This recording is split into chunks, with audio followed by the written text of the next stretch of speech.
The sky over Seoul turned dark as the massive alien ships blocked out the sun. People in the streets stopped, staring up in fear. The enormous vessels, black and smooth like polished stone, hovered silently. Then, a voice boomed across the city, speaking in perfect Korean. "People of Earth, you have been judged." The voice belonged to Commander Daehan, a human who had joined the aliens long ago. His face appeared on every screen, cold, emotionless. He stood beside a tall, scaled creature with glowing yellow eyes. The alien leader, Supreme Leader, June, did not speak. He didn't need to. His presence alone was enough to send chills down every spine. "The Vorthax Dominion has studied your species," Daehan continued. "You are violent, divided, weak. You do not deserve the stars." In the United Nations headquarters, President Ji-Hyun clenched her fists. On the screen in front of her, the alien fleet stretched across the sky of every major city. London, New York, Beijing, the same message played everywhere. "Surrender now," Daehan said, "or be erased." Silence filled the room. Then, one by one, the leaders of Earth spoke. "No, we will not bow. If they want war, they will get it." Ji-Hyun took a deep breath and gave the order. "Prepare our defenses. We fight." The first attack came without warning. Beams of blue light shot down from the alien ships, slicing through skyscrapers like they were made of paper. Explosions rocked the city. People screamed, running for cover. Fighter jets scrambled into the sky, but the alien ships were too fast, too strong. In the middle of the chaos, Captain Min-seok sprinted through the streets, his squad of soldiers behind him. His radio crackled. "Min-seok, fall back. They're tearing through us." He gritted his teeth. "No, we hold here." A shadow passed over them. One of the alien ships, low and deadly, turned its weapons toward the soldiers. Min-seok didn't hesitate. He raised his rocket launcher and fired. The explosion lit up the sky. The alien ship shuddered, then crashed into the ground. For a moment, there was silence. Then, a cheer rose from the soldiers. "They can be hurt." Min-seok grinned. "Then let's hurt them." High above Earth, inside the lead Vorthax ship, Supreme Leader June watched the battle unfold. His second-in-command, a fierce warrior named Korva, growled in frustration. "They resist. They should have broken by now." June said nothing. He had expected fear. Surrender. Not this. Not defiance. On the screen, a human soldier Min-seok stood over the wreckage of one of their ships, raising his weapon in challenge. June's eyes narrowed. This was a mistake. The alien ships kept coming. Day after day, they burned cities and crushed armies. But humanity refused to break. In the ruins of Seoul, Captain Min-seok crouched behind broken concrete, his rifle hot from constant firing. His soldiers were tired, but their eyes still burned with defiance. Across the street, a squad of Vorthax warriors advanced, their armor gleaming under the smoke-filled sky. "Hold your fire," Min-seok whispered into his radio. The aliens stepped closer, closer. Now, explosions erupted from hidden traps. The street swallowed the Vorthax whole as underground charges detonated. The remaining aliens scrambled back, hissing in their strange language. Min-seok allowed himself a small smile. They were learning. Far from the battlefield, in a hidden research bunker, Dr. Young-kyung stared at lines of alien code flashing across her screen. For weeks, she had studied captured Vorthax technology, searching for weaknesses. Then she found it. "Their systems. They're afraid of artificial intelligence," she muttered. Her assistant, young Private J, frowned.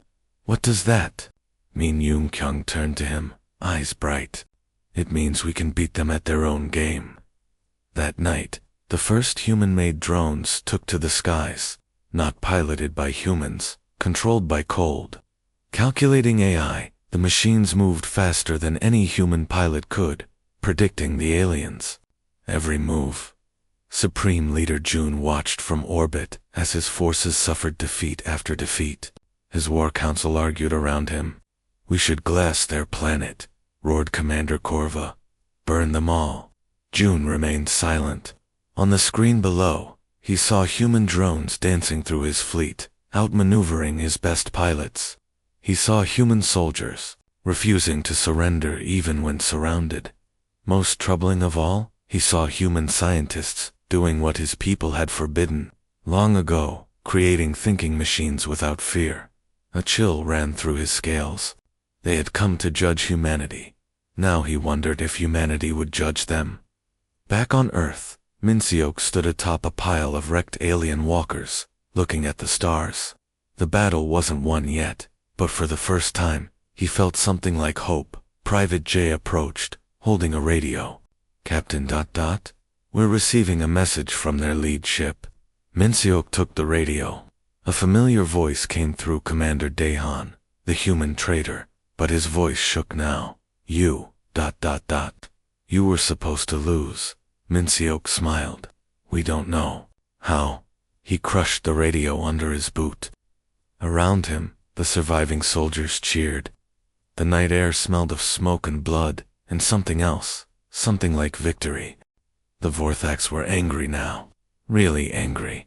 Supreme Leader Jun watched from his command ship as Earth burned below. Blue fires swept across Tokyo. Hong Kong collapsed into rubble. New York's skyscrapers fell like dominoes. "Good," growled Commander Corva. "Let them suffer." But Jun noticed something strange. The humans weren't running. Even as their cities burned, they kept fighting. Small groups of soldiers appeared where least expected, striking fast before disappearing again. Deep underground, Dr. Yoon-kyung typed, furiously. Sweat dripped down her face. "Almost, ... got it, ... She whispered, ... Private J paced nervously behind her. "Doctor, they're bombing everything. What are you doing?" Yoon-kyung didn't look up. "Changing the rules." Her screen flashed red. A warning appeared.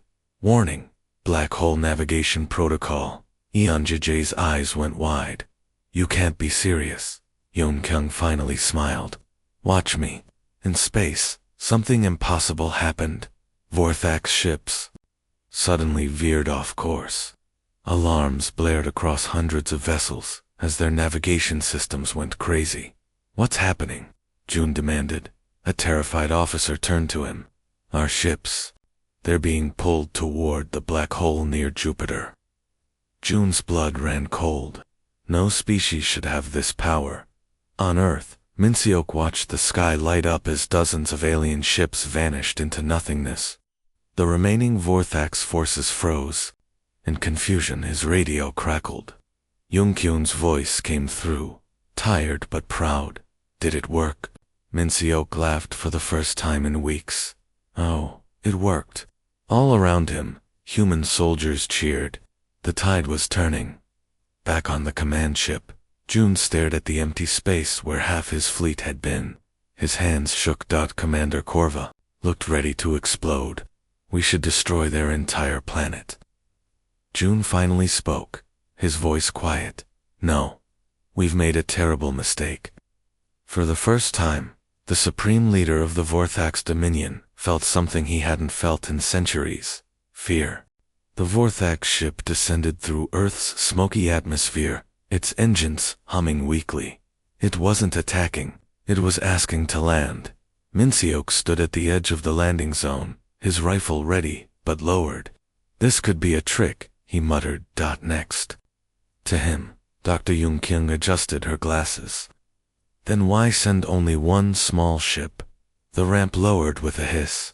Out stepped Supreme Leader Jun, alone, unarmed. His golden scales looked dull in the sunlight. His proud posture had slumped.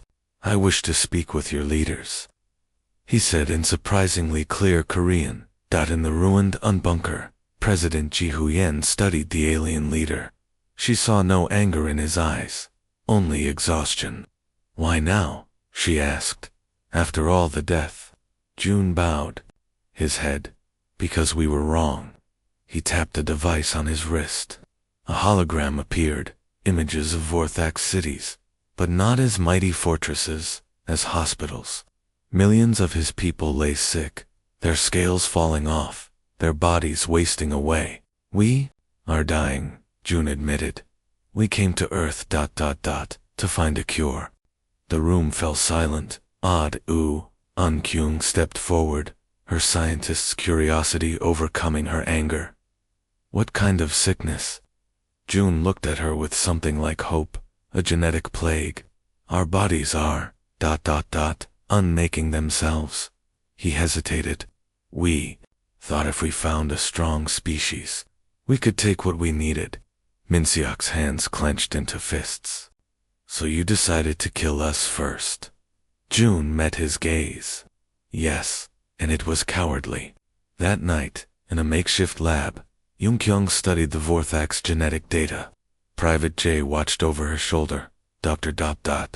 Can we really help them? After what they did? Kyung didn't answer at first. Then she pointed at the screen. See this pattern? It's similar to human autoimmune diseases. We've faced this before. Jay blinked. So, ... we can cure them. Kung sighed. The question isn't can we. It's, should we? President Ji Hyen called a meeting of world leaders. The debate raged for hours. Let them die, some shouted. They would have done the same to us. Others agreed, but Ji Hyen raised a hand for silence. If we let them perish, then we're no better than they were. Minseok, standing guard at the door, found himself nodding. He caught Kyung's eye. She nodded back. The decision was made. When they told June, the mighty alien leader fell to his knees. Tears, real tears, streamed down his scaled face. Why? He whispered. After everything, Ji Hyen answered simply, because this is what humans do. Outside, the first light of dawn broke through the smoke-filled sky. The first medical ships left Earth 6 months later. They carried not weapons, but doctors. Not soldiers, but scientists.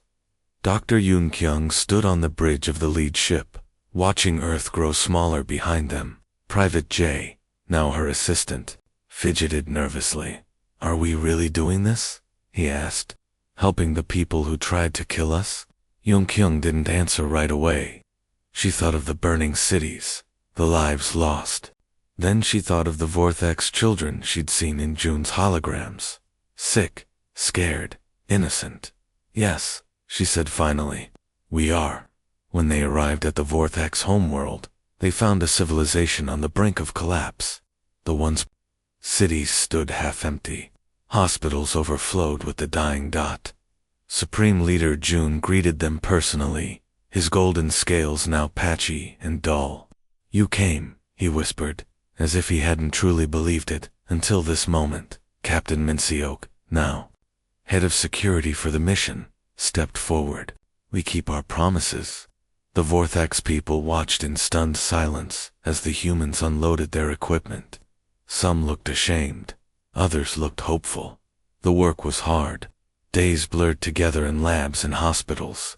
Human and Vorthax scientists worked side by side, often communicating through gestures and drawings when words failed.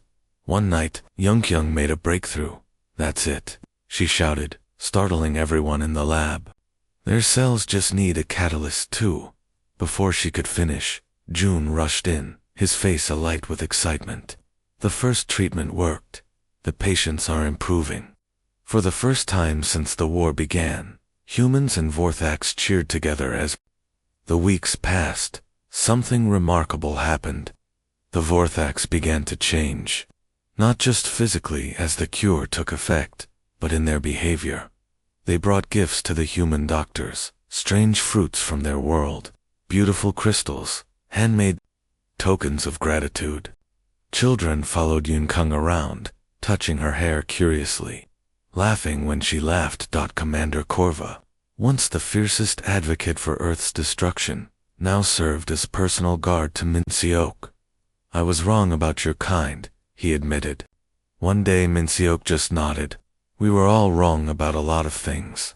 On the day the humans prepared to leave, June addressed his people. The once dying Vortex now stood strong again, their scales regaining their shine. "We came to judge humanity," he said, his voice carrying across the crowd. "Instead, they judged us and found us worthy of mercy."